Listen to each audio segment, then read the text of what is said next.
नमस्कार मित्रांनो, शेकडेवारी नफा आणि तोटा पार्ट 29. आपलं पुढचं गणित आहे. एका विद्यार्थ्याला एका परीक्षेत 31% गुण मिळाले आणि तो 28 गुणांनी नापास झाला. जर परीक्षेचा मेरिट 35% गुणांना लागला असेल तर परीक्षा किती गुणांची होती? अशा प्रकारच्या गणितामध्ये आता आपल्याला दिलेली माहिती काय आहे की विद्यार्थ्याला किती टक्के गुण मिळाले, तर त्याला 31% गुण मिळाले आणि परीक्षेचा मेरिट आहे 35% आणि या दोघातला गॅप हा 28 गुणांचा आहे. कारण विद्यार्थी 28 गुणांनी नापास झाला आहे. म्हणजे 28 गुण इज इक्वल टू 4%. त्याला 4% कमी पडले पास होण्यासाठी. तर आपल्याला फक्त आता एक्सची किंमत काढायची. एक्स म्हणजे ती परीक्षा किती गुणांची आहे हे आपल्याला सांगेल.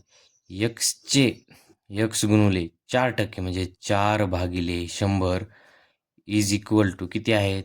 28. बरोबर आहे. तर आता इथं भाग जातो आपल्याला. 4 एक 4 आणि 25 चोक 100.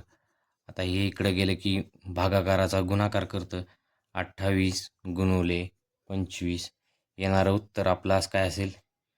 तो उत्तर असेल 25 8 200, 200ला 0, हातचे आले 20 आणि 25 दोन्ही 50, 50 आणि 20 70.